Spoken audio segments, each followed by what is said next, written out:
We begin the current Daf Mesechta Bava Metzia Daf Chavav. We begin the bottom of Chavayim and Beis, 5 lines up from the bottom of Yommi. We continue with the next Mishnah. This Mishnah also segues a little bit differently. Previous Mishnah was speaking about like don't touch it, leave it, lo yigibehen. This Mishnah says it would depend when it would be that you could keep it or not. So it would depend on certain criterion of what the situation is, if it's a real shaloi or not. Joining us for today's daf. Some discuss in today's daf are matzah b'kaisel yashan. If you find something in an old wall, sorry, you could keep it, as we'll explain why would that be. But however, the halacha, if you find a new wall, is different. That would depend on which half of the wall it is. Now, however, if it was being leased out to others, even in the house itself, you could keep it, and we'll explain why would that reason be. One of the questions the Gemara asked is, you should go after the last person, as the Gemara is going to be a raya, generally go after the last thing that was, but we're going to see that here it's different. The Gemara discusses what happens if you see a coin fall from between two people. So actually, then you have to give it back to them. But if you see three people, then you don't have to. We'll explain what's the difference between it falls from two or from three people. In other words, you see three people walking, and then you find money behind them, you wouldn't have to return them. What's Allah if you find something in the store? And what happens if you find between the box of the table of the storekeeper and between him and the storekeeper versus lefnei shulchan in front of the money changer table, or bein hakesel shulchan between his chair and the money changer's table? What happens if someone buys fruits from his friend, or he sends him a gift and he finds the money? So the halacha is harei l'shaloi, he could keep that money that's inside him. We'll explain why would that be, and we see if it's different b'lekech when a tager, if you buy it from a merchant, versus b'lekech when balabais when you buy it from a regular person. So begin the current daf. The bottom of Chavayim and Beis, 5 lines up at the bottom of the Amid, the Mishnah says matzah b'gal. If you find inside a pile of rubble from a wall that collapsed, or b'kaisel yashin, or if you find it in a old wall, halacha is harei l'shaloi. You might explain why, but you could keep what's inside of it. However, matzah b'kaisel chadash, if you find it in a new wall, so it depends. From the outer half, which is, let's say, you have like a hole in the wall, right? That's near the Rosh Hashanah, and you find it from the half of the width of the wall on the outside. So then halacha shaloi, he could keep it. Why? Because we say someone from the street must have placed it, but then they forgot over there. Which Rashi says, didn't we just say safek inuach leyitel? If you're not sure if a guy put something that you shouldn't take it, but here for sure was placed over here. So why could you take it? Why shouldn't you leave it for the guy in the street who was looking for a spot and he found a hole in the wall? So the Gemara is going to explain because it's very rusty. Where if it's very rusty, we assume that they only gave up hope and he didn't remember to come back and get it, and therefore you could keep it. Now, but if it's in the inner half of the wall and you're inside someone's house and you find in the hole in the wall, it's shabalabais. That belongs to the owner of the house. Now, however, if he leased out this house to others, and even not in the wall, even the house itself, you could keep that item because you don't know whose it is, and the owner must have given up hope, as we'll explain in the Gemara. So the Gemara says, Tana, to explain the opening halacha by Mishnah regarding the pile of rubble, the old wall, we said that you could keep it. Why? This is this guy's wall. This guy's wall collapsed, and you're walking with him, say, look what happened to my wall, and suddenly you stretch your hand in, and you find something over there, and you say, finders keepers. Says, what do you mean? This is my wall. No, because the guy who finds it could tell the owner of the pile of rubble or to the owner of the wall, this is from the Emoiris, that we inherited the land of Eretz Yisrael, Eretz Canaan, from the Emoirim. This is who it's from. Says, what? You think only the Emoir people hide stuff in the walls? Yisrael Lemetznai, and we know they hid stuff, and that was the whole thing within the Goyim, and they get a neg on the house, and you find there's treasures over there, but Jewish people don't hide. So from the inner part of the wall, even the old wall, why could you keep it? But the Balabais, he also used this house for many years. This might have been something that he put in over here years ago. Who owns the wall? This guy, the private person. So he owns whatever's in there. So Tosfos asks that why wouldn't the wall be kind of him? It doesn't own it automatically. Why does he own it? If the Amori people put it in there, it doesn't make it his. He doesn't own that item. The fact that it's in his wall doesn't mean it's his. So you're asking like Shaila. So that's Tosfos kasha. Taisus on the top of Chavav Manal says, "Look in the chatzei labalakay." So Taisus, chatzei does not acquire something that could be you'll never find. Very interesting Taisus. If you'll never possibly find it, like over here, where it's hidden deep inside the wall, he brings a raya from the. No, he's with him in his house. He's walking with him. You have a friend over, and the friend's like a very curious guy. He's a Snoopy type of guy. He comes around, is looking, and he says he sees a hole in the wall. So if my friend buys a new home, he shows me his new home, and then all of a sudden I see something in the corner. I found it's mine. Yeah. But he bought it. It's his house. But he didn't buy that old. So I have right to his domain. So Taisa brings a raya. We'll see on Amud Beis. The Mishnah says if you find something in a store or by money changer, we say Harei L'Shaloi. The guy's store should acquire for him. He says no. He says because money is something very small. The owner might have never found it, and so too he says fine. He brings another raya. He says that's interesting. Says Taisus that your chatzah will not acquire something that you might never find, and therefore, it's not automatically yours. The guy finds it, can keep it because it's from the Emoiri. It's not from you. Says the Gemara, how do you know it's from the Emoiri? Maybe this guy hid it there.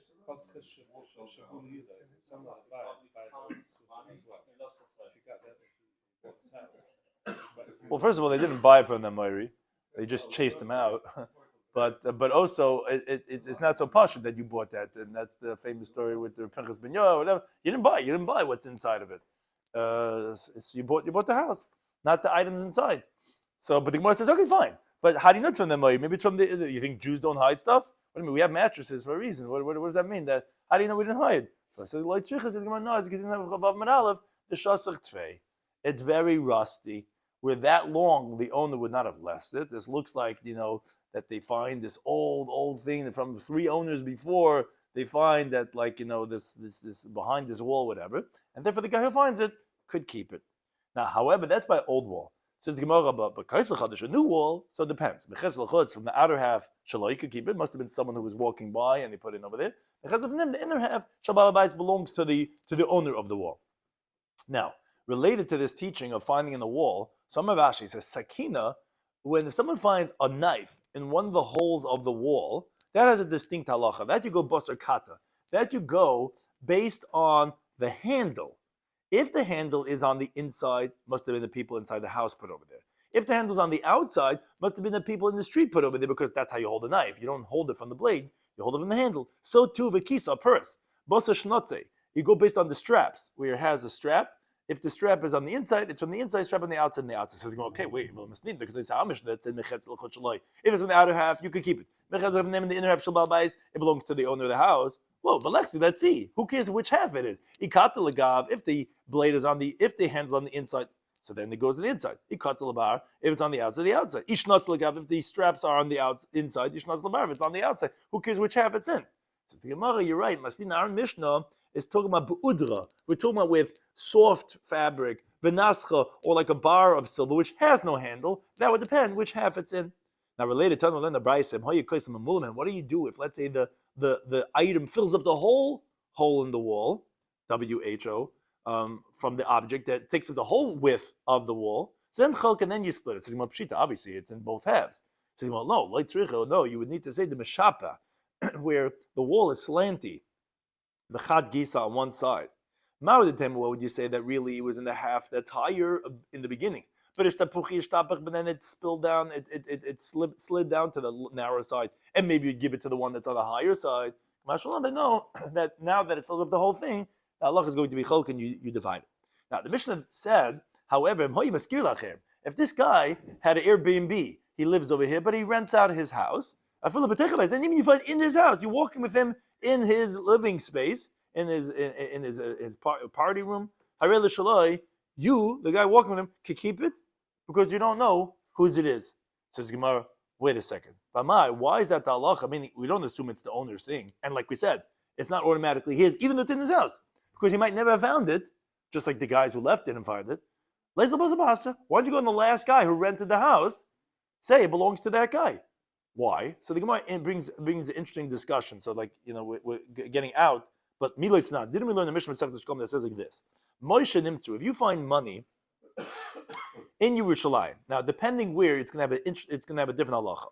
If you find lefnei seicher de behema in Yerushalayim, there was merchants who would sell animals. If you find the money in front of them, la'olam, meaning as we're going to contrast in a second, but regarding this case, whether it's during a Yom Tov time, whether it's not during a Yom Tov time, the money in front of the animal merchants are always going to be considered as meiser. Why?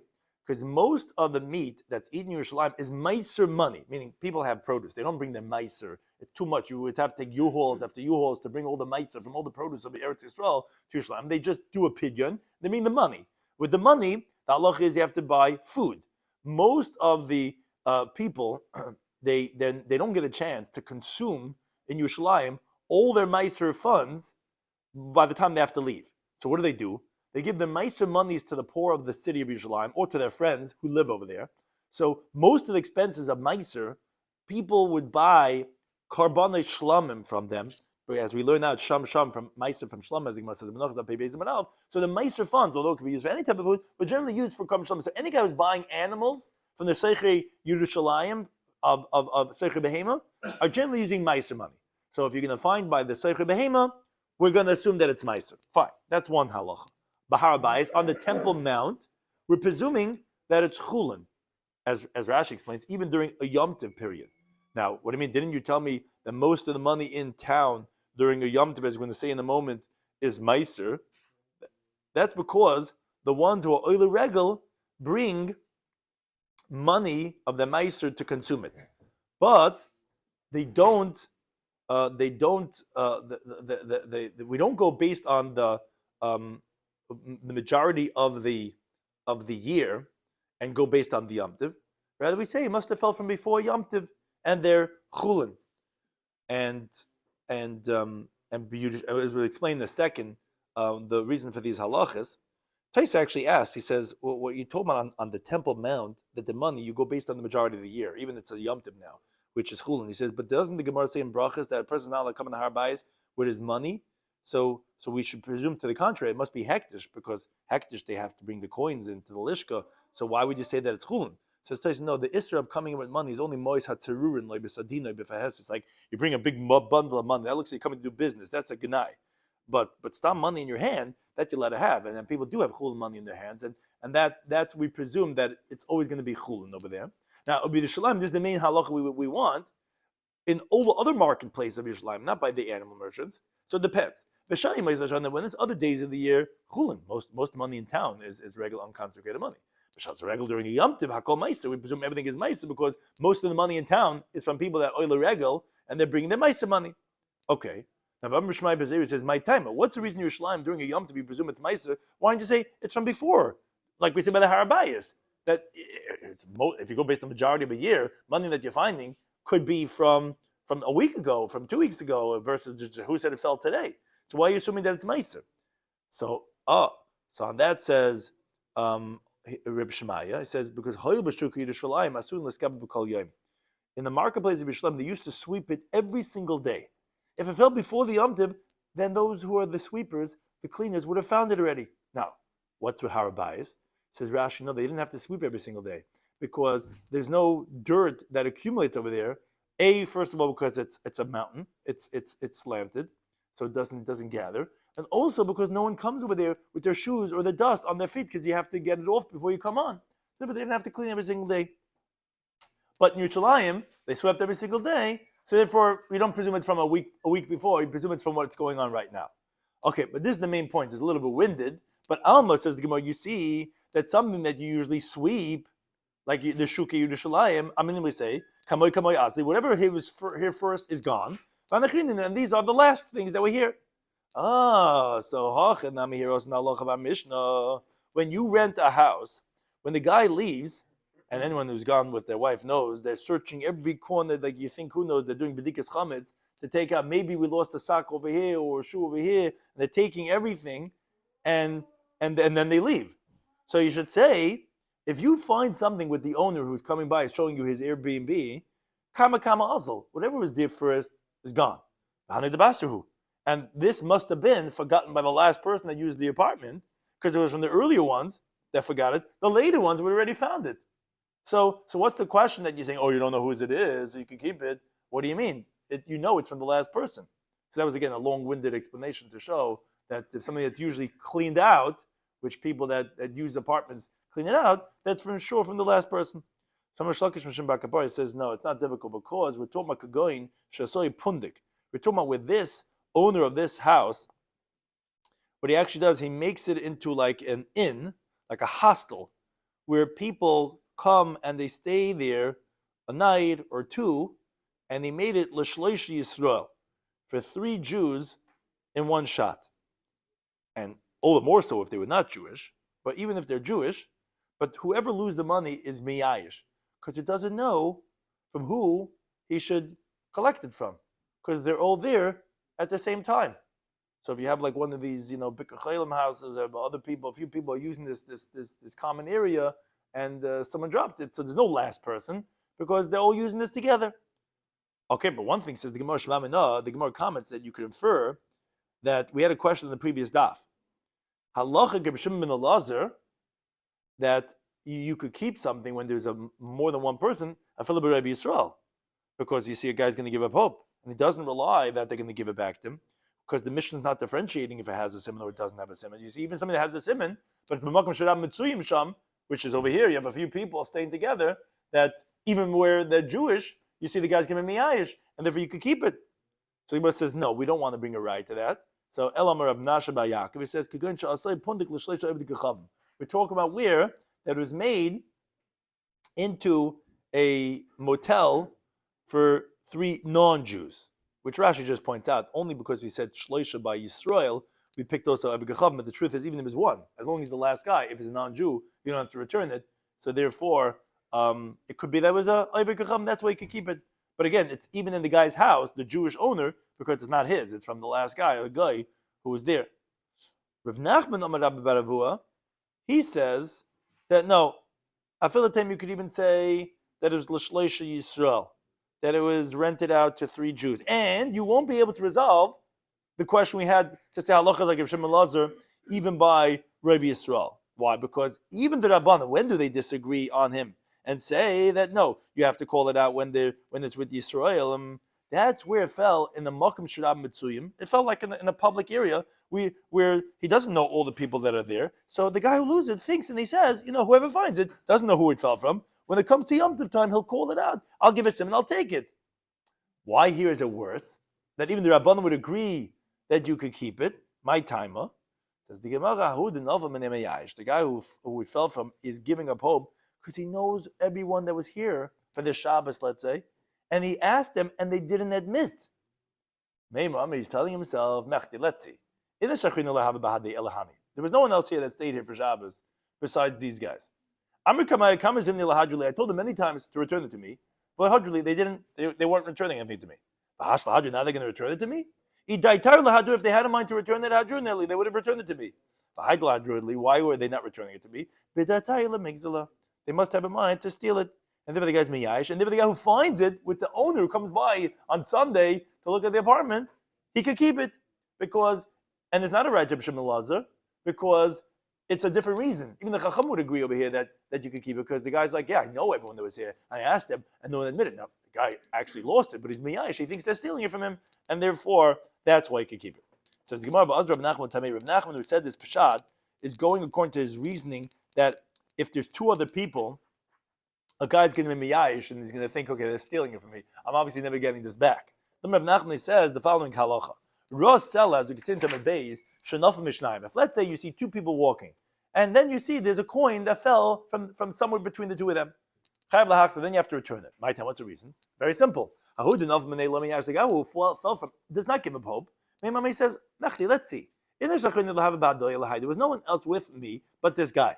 I'm going to grab him, I'm going to tell him, look, Antu the Shakalte, you're the one who took it. And he's going to take him to court. He's going to make him take a Shavuos Hesses, even though the guy totally denies it was a rabbinic oath. And he's not going to give up hope.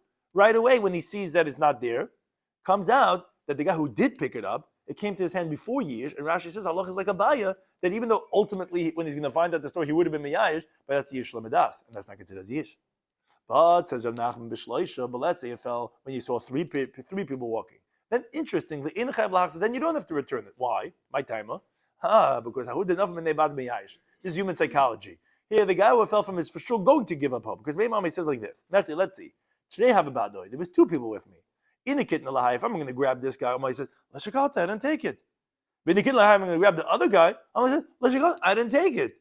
Now, as Rashi points out, neither can he make him take an oath in court with a doubtful claim, because you don't make a shvu on a doubtful claim. Only those certain cases that are mentioned in the Mishnah, that you could swear without a taina. But this guy, you can't say definitively it's this guy, because there was another guy also.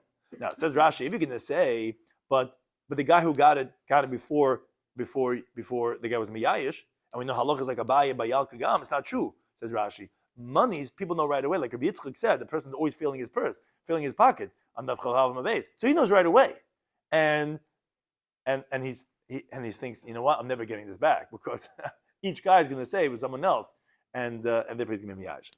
Now, however, the Amr Rabba, he qualifies this teaching. He says, Hi, the Amrit. This that you said, Bishlesh, when it fell from three people, in the Chav Lachs, and I'm to give it back. We didn't say, only if there's not a value of a prut of each one of those three people, meaning it's less than 3 prutas worth. But actually, if there's 3 prutas worth, meaning each one a prut is worth, Chav Lachs, and you have to give it back. My time, what's the reason? So it says, you could say, maybe they're partners in this coin, and they're actually trustworthy, each one with the other, and one is not suspecting his friend regarding his portion.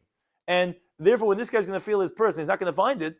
But let me he's not going to give him hope. He's going to say, must one of the other partners found it. And he just wants to chep at me. He wants to bother me, and that's why he's being quiet. Comes out when the guy who finds it, gets it, it's before years. Because even though the guy knows about it, but he's not giving him hope. So therefore, it's and we hold like a bias, so therefore it's yish lemidas. Even though at the end he's going to find out, he would be miyash, but he doesn't know that yet. So therefore, even though the coin is something that does not have a simon, you have to give it back because it wasn't miyash. Now, but if it does not have 3 prutas worth, then manav shach. If they're partners, so then there's no hashem zaveda because each one doesn't have a value of a pruta. And if only it belongs to 1 or 2, they're going to give up hope. They're going to say, must be the other guy's a ganav, but he's going to get out of it by saying, I didn't take it. One of you guys took it from your partner. And you can't say definitively because maybe it's true. So therefore, says Rava, that the halacha was said only if it's less than 3 prutas. But 3 prutas or more, you actually would have to give it back. Now, ikadam, those that say Amar Rava, actually even further. That even if it's only worth 2 prutas, even over there, they have to give it back. So my time, or why? Because I'll explain to you.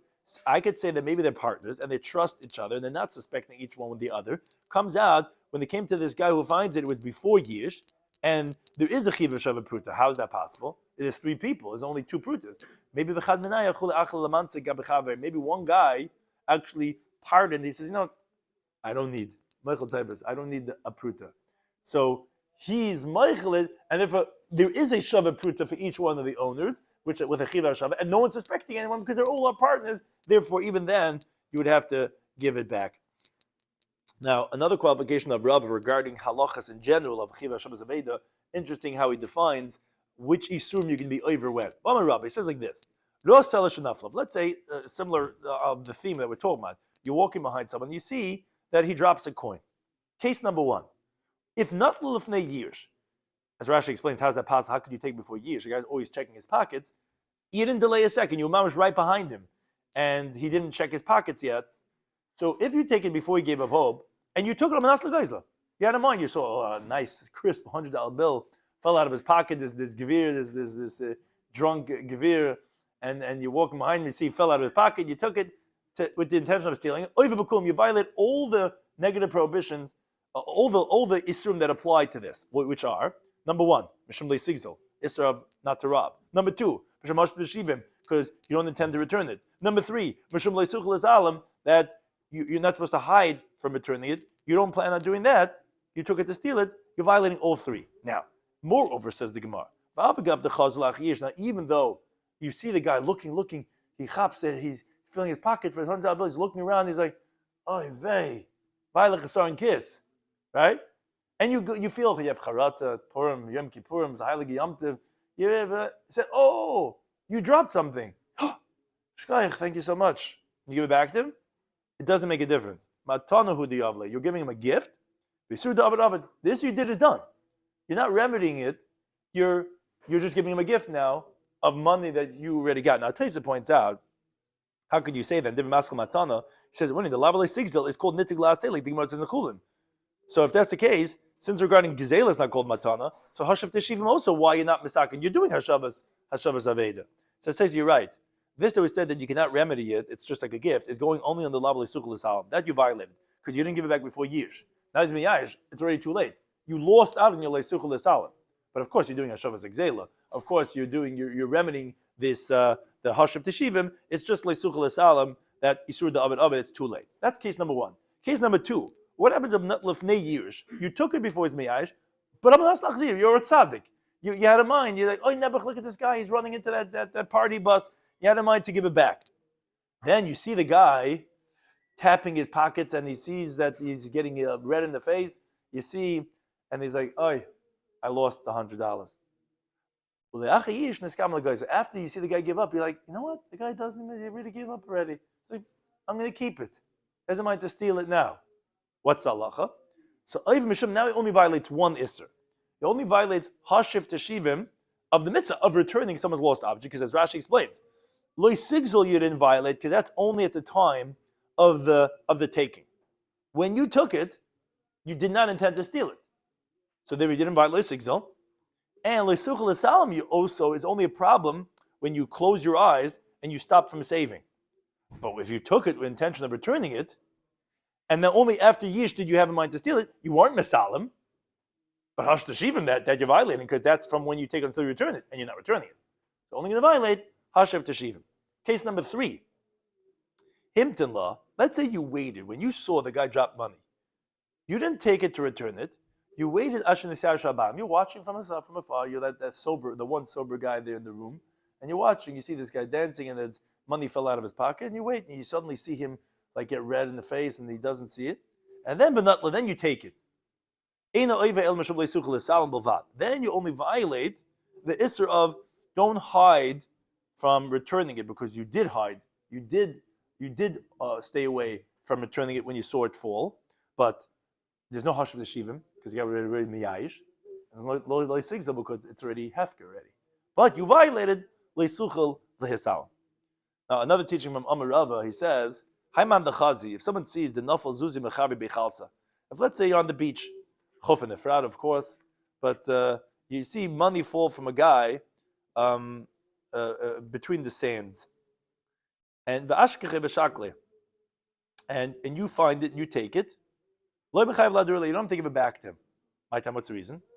How would enough money? If it falls from someone, we had this one of my kids, they were just his yarmulke was they were playing with the sand. We checked for 20 minutes, we couldn't find it. We were right there, and the yarmulke was gone. So the guy loses money in the beach, it's over. He gives up hope, you could keep it. Now, he says a chiddush. You see him come back from his car with a sieve, with a sifter, and he's sifting, you could still keep it. What do you mean? You see he wasn't miyayish? No. Meimer Amar, you know what he's telling himself? Just like it fell from me, somebody else probably was here also early today, also dropped something. I'll find something. But it doesn't mean that he thinks he's going to get his own thing, and for his own thing, he was miyayish, and therefore you could keep it. Now look at the next Mishnah, also continue with idea about finding things. So, matzah b'chanus. Let's say you're in the store and you find something. Halach is arei l'shulai, which Rashi explains. We're talking about something that does not have a siman, which the guy who fell from is miyayish, because everybody's in the store. So you could keep what you find over there. Now, bein ha-tevo l'chemeni. The way it works is that the storekeeper sits in front of a box, so to speak, the counter, and he's constantly taking from it and putting in front of it and selling items. Now, the money that's given to him, he puts into the into the box, into the cash register. Now, nothing falls over there, only from the hand of the store owner. So if you find it between that box and the storekeeper, Shulchan, this obviously belongs to the storekeeper. Now, lefnei shulchani, which is another case, but it's the same idea. If you find it in front of a money changer, the way it works with money changer is that you give him certain coins, he gives you back other types of currency, and it's always put on the table in front of him. Now, those who come to exchange, they also put their money on the table. So if it's in front of the money changer, harei shalai, meaning in front of the table. So that we say it probably fell from the guys who are coming into the store, because the table is in between the money changer and the money that was found. if it fell from the shulchani, it should have been between his chair and the table where he put stuff on. But that's what the Mishnah says. So therefore, in front of the shulchani, you could keep it. But if it's between the money changer and the stool that supports the table, so then shulchani belongs to the shulchani, belongs to the money changer. If someone buys produce from his friend, which Gemara is going to explain this case, his friend sends him to Paris, and you find inside of it money, you could keep the money that's inside of it. But if it was bundled up, that's a siman, either the nut or the number or the quantity that's inside of it. Then you have to take it and call it out and see whose it is. Now, regarding the halach of the shulchan, the Amar Rabbi says, even if it was placed on the table, the guy who finds the item over there, the money, could keep it. Now the Gemara asks, wait a second, now we learned in our Mishnah, lefnei shulchani. We said in front of the money changer, meaning in front of the table. It sounds like on the ground. Then you could keep it. It sounds like on the table itself. The shulchan belongs to the money changer. But the problem is, says the Gemara, look at the seifa. The seifa said being the case shulchan between the stool of the table and the table. Shulchan that belongs to the money changer. Shulchan sounds like on the table itself. Shalai, actually, the guy who finds it could keep it. So the Gemara says, you're right. From our Mishnah, can't defer because there's contradictory inferences. It doesn't talk about the table. It talks about either side of the table, but not the table itself. But, says the Gemara, where does he know that you're right, that if you find it on the table, the guy who finds it can keep it, and it does not belong to the money changer? So Rabbi says, he found the Mishnah difficult. Why are you saying between the stool of the table and the money changer's table, then shulchan belongs to the money changer? Listening al gabi shulchan, you should say on the table itself that it belongs to the shulchan, for sure between the kisel shulchan. Or inami. Another approach, it should have said in the Reisha, matzah b'shulchanis. You find it by the shulchanis. Because on the Reisha, we found matzah b'chanus. Then shalai, then you could keep it. From the fact that we said lefnei shulchani, that means even on the shulchan itself. Because if you meant only in shulchanis, it would mean in the store. It would have meant on the floor. Why are you saying lefnei shulchani? That's saying even if it's on the table itself, but it's in front of the shulchani himself, which the table is in front of him, that's why I said that you could keep it. Now the Mishnah said, if someone buys produce from his friend, we said, and that he finds money inside the produce, you could keep it. So he qualifies this, says, we didn't learn that you could keep it, as we continue with Chazayim and Aleph, when you bought from a merchant, that you buy from a store, that he also buys his produce from many people. He doesn't know who it's from, since there's no simon. So the owner, whoever originally from, whichever produce a farmer gave up already. That's when you can keep up. But if a guy who grows apples in his backyard and you're buying from him, you would have to give it back to him. So to a teacher of Brisa, taught in front of Rav Nachman the following Brisa, we learned that you could keep it only when you're buying from a merchant. But you buy from a homeowner, you have to give it back to him. So now Rav Nachman says, what? You think the owner, the private person who sells from his own farm, you think he's threshing the produce himself? No, he has many workers that are threshing it. So you have the same thing over here. You also don't know who it's from. It might have been one of the workers who was holding onto money and just stuck it into one of the pairs and he forgot about it. So the teacher of the Brisa said, Isamye? Should I delete this Brisa from my text that I have? Because obviously it's mistaken. He says, no, Loi, to target Mastin, you have to explain the Brisa that is talking about the that it was threshed through his male and female non-Jewish servants. That whatever they own belongs to the Balabayas. So automatically, even though he has 20 workers, all his money belongs to him. So if you found money in the Paris that came from him, that again, came from that person, and therefore you would have to give it back to that person. Thank you to any time for hosting us.